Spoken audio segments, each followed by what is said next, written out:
Welcome to the podcast, Kym Tolson. I am so thrilled to have you here today, and I'm Thank excited you. to really talk about how to think outside the box as far as Mm. income streams go, as far as lifestyle goes, as far as really bringing more freedom into our lives, right? This Yes, this is your yes, jam. This is your yes. jam. Yeah. I have been so looking forward to this conversation. So, Thank you. tell us a little bit about yourself.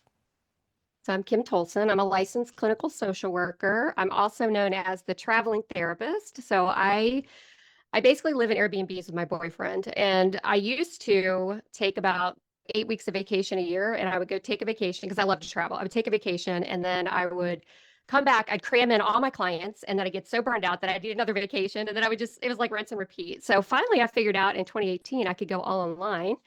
And that literally changed everything. So my boyfriend decided, we decided we're going to like sell everything and we're just going to move. And we moved to Florida and we stayed down in Florida for about 2 years. And then we were like, we're just like renting a place. Let's just live in Airbnbs. So from there, we just did it. We've got some stuff in a storage unit. We don't own anything except for our cars. And we live in Airbnbs now. And part of that evolved into me teaching therapists how to do the same thing, how to develop portable practices so they could live the same life because it gives me so much freedom. It's so much fun.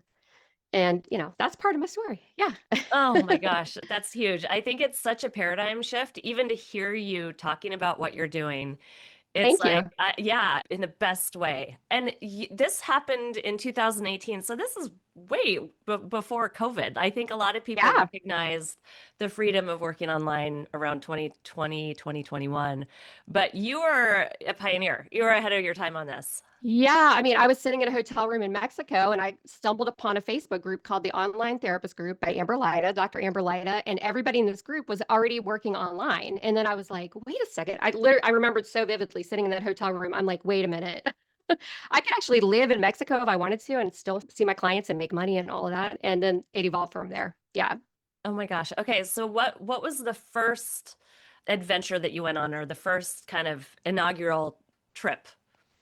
Oh my gosh. Well, it's no longer trips anymore because literally we moved like every 2 weeks just from place to place. But the first place was Hollywood, Florida. We'd never been there. It's right above Miami. Oceanfront condo. We planted ourselves there. We were like, we don't know how long we're going to be here. But then COVID ended up hitting. So it's kind of a long story, but COVID ended up hitting. So we kind of got stuck there for a little bit. But what better place to be stranded than Hollywood, Florida? Oceanfront condo. I mean, it's like, South Beach, basically, if you're familiar with the blue water and everything. It was amazing. And then another really cool thing we did, we lived in the Dominican Republic for 4 months. So we just hopped around the Dominican Republic and rented oceanfront Airbnbs and did that and worked remotely. And that was amazing.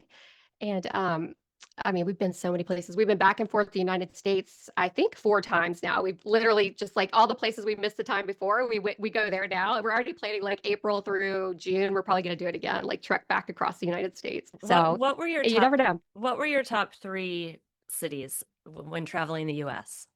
Oh my gosh, Lake Tahoe. Is that a city? I don't even know if that's a city, but Lake Yeah, Tahoe, Park City, Utah. Love that. Hollywood continues to be a favorite. Like when we left Hollywood, we were like, okay, we need to get out and like, explore the world or whatever, but we keep ending up back down in South Florida, especially in the winter. So love that.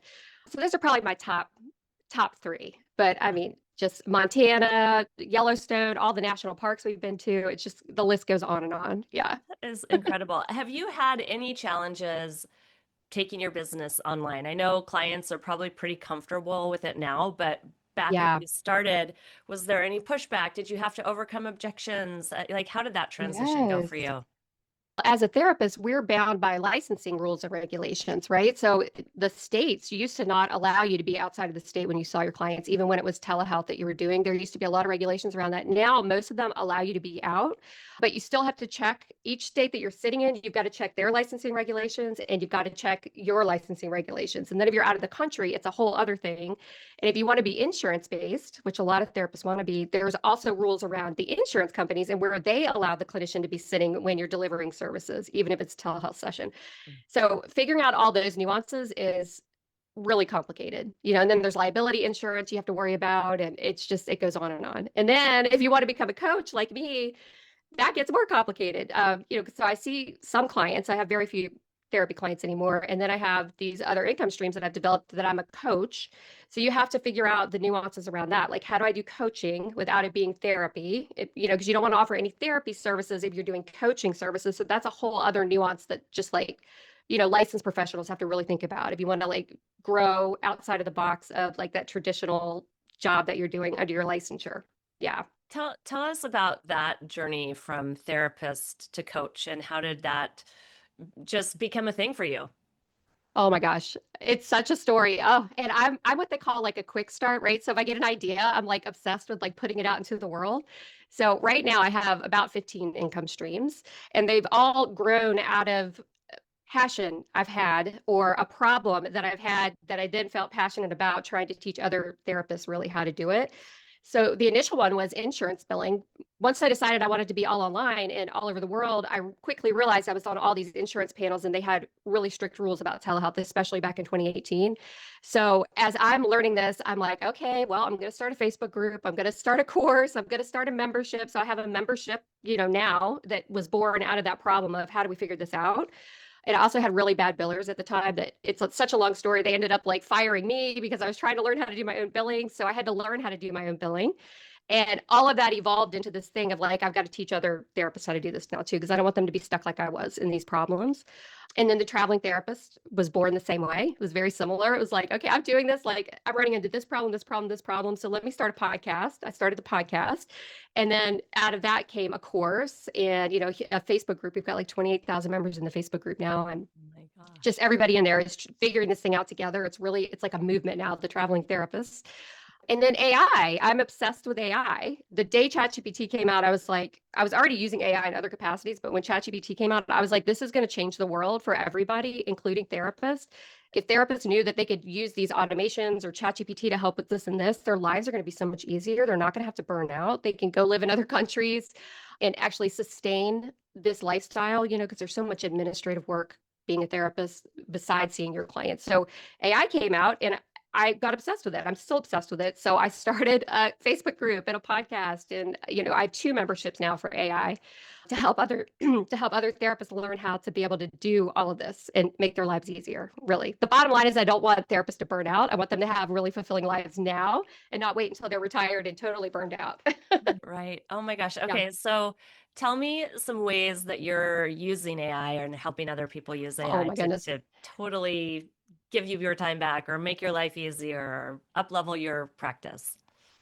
Well, one really cool thing is in my journey with AI, I got connected with a company called Hayberries, and I'm now their clinical consultant for product development. And they always say we, you're part of this company now. It's a HIPAA compliant AI platform. So it helps therapists be able to write progress notes and treatment plans. And we've got a HIPAA compliant AI bot in there that you can consult with and be like, what interventions am I missing with this client? Any ideas? And the bot comes back and reads the notes and the treatment plan and says, have you thought about the fact that their dog died 3 months ago and maybe they're grieving? You haven't talked about that at all, right? Oh This my gosh. assistant like works with you inside of this HIPAA compliant platform. So that's one way. And then one of my memberships, like every month, I just give them a new AI tool that I'm using in my own life, in my practice, my business that's making, my life easier. Like there's one called Manus. Manus is amazing. Manus.im, if anybody's into AI. You can tell it to make you a website. You can tell it to make you a web app that you can sell. You can use as lead magnets for products that you're doing. And it whips these things up in about 10 seconds. And it's incredible. And it just changes. It's going to change the world with products and web design and graphics and all of that. So that was the topic this month inside of the Clinical AI Club is how do we use Manus to do all this stuff, especially if you want to scale out of the one-to-one as a therapist. So tools like that, every month I've got a new thing learning about and teaching them about how to build custom GPTs and all of that. And then the Thera AI Hub, I found that therapists were so busy, they didn't know how to use these tools or they didn't want to learn how to use these tools that I was teaching in the Clinical AI Club. So I was like, okay, I need to build out a hub with all the pre-built tools so the therapists can just hop in there and use the tools to like write their Psychology Today profile or, build a social media content creation campaign for the next 30 days or give your website a scan with for SEO mistakes that you might be making. I've got another tool in there that writes their newsletters for them. It's like I have 35 plus tools I've built out already in there. I don't know if that answers your question, but there's lots Yeah. of ways of teaching Yeah. them to use it. And I use it in my own life. So it's really fun for me. So Yeah. you use Manus to create apps that they can then go into like a portal and use, have access to all those. Yeah. Exactly. Yep. Wow. They're like micro apps and they solve a problem that the therapist is having. Like Nancy, the newsletter generator is what I call it. The one I just put in there the other day. There's another one that's Mark, the marketing consultant, and basically takes your website and a little blurb about you and does like a SWOT analysis with your competitors, and about 10 other functions in there. It's just incredible. It goes out and actually searches in real time for underserved populations in your zip code. So, and then it gives you like a marketing plan with how to work with that population that needs help, like that kind of thing. Wow. So, yeah, that's just two of the tools. There's so many. It's just my mind is really blown right now. So tell me, a lot of the people listening here are service providers, coaches, therapists, they work one-on-one. So tell us how you recommend people begin to scale, moving out of that one-on-one. Okay, yes. Every one of us has like that thing that all your clients say the same thing to you over and over again. They say, "This is my problem." And then you start to hear it echoing, right? And it's like, okay, I feel like I've answered this question about 1,000 times, right? Yep. So everybody can relate to that. If you're listening and you're like, "Oh yeah, my clients always say this, this, and this," that is usually the first clue that you can scale with that problem that they're talking about over and over and over again. So I recommend listening or just thinking about what have I heard over the years with my clients and how can I scale this? And AI is really good with that. Like I've built out tools for the therapist to be able to just go in and take that thing that whispers over and over and over again, put it into the niche finder that helps you decide how to scale. This little tool I built. You put it in, it says, here's your niche and here's how you can scale that out into the world. And you can use AI for that. Anybody listening, you can literally go put it in and it's going to give you 1,000 ideas. And then read through them. Are one of these things that AI is suggesting something that I actually could do? And then once you do that, meet up with a coach or somebody that can help you scale, or you could even use AI to help you scale these days so quickly to say, oh gosh, okay, I've got this problem that I hear over and over again. It sounds like a course would be great for that. Let me go over to AI and just get an outline for a course. And that takes about 3 seconds with AI these days.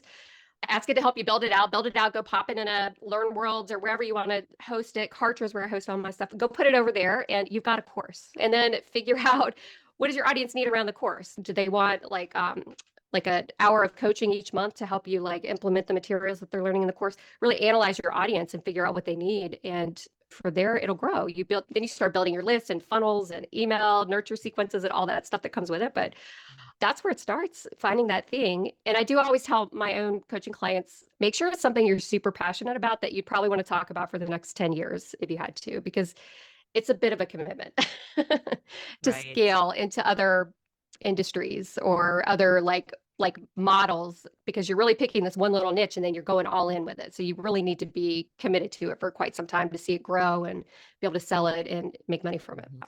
I love what you shared about really listening to what you hear over and over again from potential clients or clients, people you talk to, and honing in on that one problem. I mean, I think that Mm. that can be really hard for a lot of entrepreneurs because we often solve a lot of problems. And my advice is always, you're going to have to pick one. Yeah, Yes, like to on-ramp everybody. Once they're in your world, right, you can solve a lot more for them, but we have to pick that one on ramp for them that's to come right. into our world, and then they're going to get all the goodness. But if you Exactly. solve too many things, people, they just don't get it. Our Hmm. brains just want to hold on to that one thing. So I think that's really Yeah, powerful. Tell me a thank you. story about one of your favorite clients that you've worked with, or one of your favorite students. Where were they when they came to you? What was going on, and what happened for them through working with you? Oh my gosh. Oh, there's so many stories like this. I mostly it's, well, I can think of this one, right? She's a single mom. She had in vitro. She wanted to have a kid so bad. Had the kid without a father involved at all. Was really struggling with the one-to-one. Decided to scale. So she scaled into, she's got courses now. She's got a podcast. She's maybe seeing like 5 clients a week now. But the big thing was she's like, I just want to move to Spain, like Portugal or Spain. Like she was obsessed with it. So we started with a full caseload insurance based. Eventually, we figured out she had to get off the insurance panel. So we figured out how to do that. And then she figured out that one problem that we're talking about. She decided, how am I going to scale it? Just like I was saying. And then she and her son have just now moved and relocated to Portugal. And they're living there now, oceanside in Portugal. And she's like living the absolute dream. just by being able to scale like that. I think her niche now, I think, is like neurodiverse single mothers is what her like little elevator pitch is right now. Yeah. Wow. Oh my And it's gosh. working. Yeah. She's got time back because she's able to scale to that larger model where she's not just doing this one-to-one, like locked into that one-to-one model where you've got to see 40 clients a week to make enough money to live. And then she didn't get to see her kid at all. Her mother was watching the kid more, but now she's able to scale and do these group coaching sessions and live in Portugal and has her son with her and all that. And it's an amazing story. I had her on my podcast telling the story. It's really cool. Oh, I want to hear that. I really want to hear Yeah, that. And so she can live in Portugal and coach anyone in the whole wide world. There's yeah, no limitations with that. I mean, there's probably exactly. groundwork that you have to do, but um Absolutely. You've got to yeah. check with Portugal. You've got to usually get like an immigration lawyer involved. You've got to learn about visas, the right type of visa for you. You have to have a certain amount of money saved up to be able to even move to another country. I think it's like you've got to have $30,000 or something. You've got to have an apartment already rented or a house already rented before you can even go over there. So a lot of people are doing this like sight unseen. It's like, oh, that looks good on the Zillow or of Portugal or whatever. I guess I'll rent that one because you have to have a year house rented for a year or a place rented for a year before you can even go over there. Wow. Yeah, I know. Oh It's my amazing. gosh. Oh wow. Okay, so what's up for you in the next few years? What are you dreaming Oh my up right now for gosh. yourself? Because you have such an incredible mindset around you're so capable and you don't adopt the normal limitations that society and culture kind of grooms us for. And I think it's Yes. so incredible. After college, I moved to Europe. I worked in Dublin at Guinness Brewery, which was so fun. Oh wow, And then I neat. moved over to the southern coast of Turkey, and I worked at a deli there on the Mediterranean, blue aqua waters, and I was like, "This is paradise." Oh, And it was the first taste in my life of an unconventional life path. Like the yes. freedom, I watched people, it was a very international Turkish town that I lived in. And so people flew in, it was a big paragliding community. Oh, And cool. they'd fly in from all over the world. They'd stay there for a month. They'd winter somewhere else. And I was like, oh my gosh, I don't have to just go home, get on that hamster wheel of working in a cubicle, being employed, Mm, mm, having a rent or mortgage or a leased car. Like that's an option, but it's not the only option, right? And yes. I think that time in my life changed the trajectory of my life completely. Amazing. Yeah, and I think it really encouraged me to not be somebody who was employed by somebody else, right? I Yes. just knew there Yes. was a different way and I knew I could figure it out. And though I was never a traveling, what do you call it? Like a nomad, like a digital Yes, nomad. you called Yeah. it a portable practice. I never had a portable practice, but I always I travel was in my bones, and so I'd always go somewhere every year for a full month. And it was Ooh, always like India or Africa or just somewhere very adventurous. So I kind of scratched that itch. And then yeah. when I had my son as a single parent, and when he was a year and a half, we moved to Mexico, central Mexico, for Wow. we were there 3 months, and it Oh my was gosh. so incredible. I met these other moms and like got embraced into this community and worked a little bit every day. I'd go to a coffee shop and the cathedral bells would ring during my Zoom calls. And Oh, anyway, so I just like I have such a deep appreciation that you have really taken that and amplified it in such a huge way and thank you. created this beautiful life. And now you're not only helping people, but reminding them that there are alternative ways to live if you take the time to ask yourself what would be fun, what would feel good, what are you Exactly. curious about? And I think so often we forget to even ask that question, right? And then another Really do. year goes by, Yep. and then another.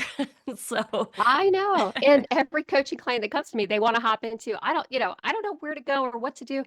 And I'm like, back up. Let's start with what does your dream life look like? Like, if you really, therapists always ask the magic wand question. If I could wave a magic wand, what would your life look like? It's cheesy, but it's true. In this case, it's like, what would it look like? And then, like, let's backwards engineer it. How are we going to make that happen? because it's possible. Whatever you want to do, we'll figure out a way to do it. If it's other income streams or whatever, we can figure it out. But let's start there.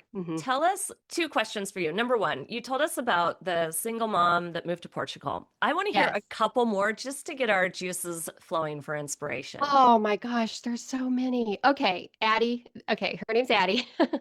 She and her husband lived in an RV and they traveled the country with two small children in the RV. And then they figured out this thing called Boundless Life. Have you heard of Boundless Life? No. So it's this program that I think it's 3 months at a time, and they signed up for it. They were like, "We're going to sell the RV and we're going to go do Boundless Life," which is in other countries. But they right now they're in Greece. You go with the kids. It's a 3 month program. They give you like housing, wonderful internet, so you can work remotely. The kids have like a community school that they go to, and they're in all these different places. So they've got one in like I think there's one in Thailand, there's one in Portugal, I think, or Spain. There's one in Greece. They're all over the world now, this Boundless Life. And they are just, I mean, I see pictures every day. They're just out there doing it. And it's amazing. There's another traveling therapist. She decided she was going to take a world cruise. Have you heard of the world cruises? The boat literally takes you all the way around the world, right? Yeah, with And her how, kids. oh Yeah. my, how long does it take to do that? I don't know how long it Like a took her. I year? feel like it was like 6 to 8 months or Yeah. something. But she homeschooled the kids. And of course, on a cruise ship, right, there's activities for the kids. There's like an activity director that just takes the kids and does things with them. Oh my So they would have gosh. school and then they would go do the activities or whatever, and then come back for dinner on the cruise ship. And then they would stop at all these ports. And that was also part of the world schooling where they would, at each port, they would learn a lesson about the world. And that meets the curriculum for world schooling. I have so many stories like this. I could go Oh on and my on. gosh. What I love about the ones that you've shared is that they involve children, right? It's not, I think Yes, a lot of those are the people most think inspirational for me. totally. Yeah, I think a lot of people might think, oh yeah, if I was single or retired or not Yeah, single but just didn't have children, right? Like yeah, because their schools again, another layer of just assuming that we have to stay in our town because they go to a certain school. And it's not true. It sadly. just honestly, like, I'm having a lot of light bulb aha moments Oh, here. good. Yes, so good. Okay, so you have 15 streams of income. Yes. Give us a handful of what they are. I'm assuming Oh, coaching courses. You don't really do therapy anymore. Is that true? Or do yeah. you do a I, little I bit of do have therapy? a couple. That is one of my income streams. I do have a couple. This Now I'm a consultant, like the clinical consultant for Barry. So I'm doing a lot of that, like consulting for companies around AI and therapists and that sort of thing. I've got 3 memberships that are separate memberships that bring in monthly recurring income. Gosh, what else do I do? Coaching. I've got coaching clients. I have a coaching container that I offer, which is a 60-day. I have affiliate partnerships. I have other like just brand deals, like recurring brand deals that, people that sponsor my podcast and like my Facebook groups and that sort of thing. So those bring in a lot of good revenue, and you don't really have to do much for those. You just have to nurture your audience and they bring them really cool products. So that works out very well for me. And they're products I love too. And then the podcasts, they're not really income generating themselves, but to have sponsors and then just as lead magnets, they're great, right? People every day are like, "Oh, I found you on the podcast." You probably experienced that too. People are like, "Oh, I heard your podcast, and that's how I found you." And Mhm. then my courses. I've got a course for the traveling therapist. I've got an AI course. I've got the Bill Like a Boss course for the billing stuff. So I've got those digital courses out there that are just self-guided courses they can pop into and take anytime they want to. Yeah. I think that's all, everything. So a lot of my listeners are coaches, and Mm. I want to hear more about your coaching container. It's a 2 month container, right? And Yes. tell us how that came about and what does that actually look like? How does that work really well Yeah. for you? It's evolved. It has changed because my passions have really changed over the years. I used to help people just get their insurance billing straight, like privately, but I really have lost the passion for the insurance billing because it's a really frustrating thing to deal with insurance companies. So actually have a team that does most of that membership for me, and I'm really out of that these days. What was the question? I lost my train of thought. I want to hear about the coaching container, right? It's a two Oh, the month coaching container. engagement. Yeah. Yes, now it's called, and this is because I've evolved. It's called the AI powered private practice intensive. So what it is the therapist comes to me, or I've done it with some people that just want other income streams that aren't therapists. They come to me and they're basically like, here's my problem.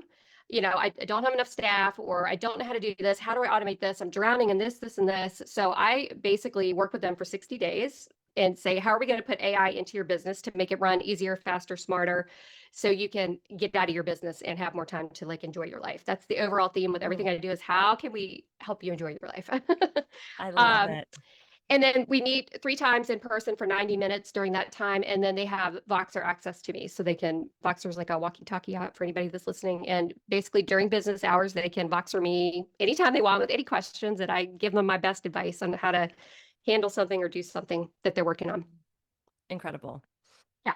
Okay, we're going to wrap up now. And I want to ask you, what is one thing that a therapist or a coach that you would recommend that they do to really change their life or really improve their life? Oh my gosh. The thing that changed my life, I mean, there's been a lot of things, but one of them was I had a coach and she forced me to do a time study. She forced me to sit down and I do this with my clients now too, because it was so life transforming, but sit down and write down every 15 minutes what I'm doing in my business for like, I think we did it for 2 weeks or something like that. And, then we went back together and we looked at all of the stuff that I was doing that was just like, it could be automated. I could hire somebody. I was just I was just spinning my wheels so much, like just wasting time, like trying to do Canva graphics for hours, for a social media post. I mean, I could hire somebody on Fiverr to do that. I have a VA that does it for me now, but I mean, you can hire somebody to do that for you. But I had to do everything myself. Like I felt like I had to do everything myself. So this time study, it really forced me to look at where am I wasting my time and how can I outsource it or cut it out completely? Like, is it even generating any revenue for me at all? Is there even a point to it? Looking at all of those factors and then making really big decisions around it. And most of it equaled I needed to hire, scale up, I needed to outsource all of these little things that I'm not that good at. So that was the biggest thing for me. And it allowed me to have a lot more breathing room and bring more money in, because then I could just be in my creative zone of genius, like coming Right. up with fun things to teach people. And the team is doing the rest for me now, which is amazing. Building the funnels, like trying to build funnels, like that was just nuts. Totally, totally. I hear you on that. Yeah. Yeah. I've heard that referred to as like, what are your $10 tasks? What are the $10 Mm, tasks that you're doing that somebody else should be doing so you can really focus on the higher level? I love that. Exactly. All right, Kym, thank you so much for being here today. Welcome. Where can my listeners find you? The best place is my website, thetravelingtherapist.com. You can go there. I'm on Instagram, the traveling therapist _ Kym, and it's KYM. And then if you're on Facebook, go to the traveling therapist, just type in traveling therapist Facebook group and you'll find us in there. Yeah. Awesome. Thank you again. You're welcome. Thanks for having me.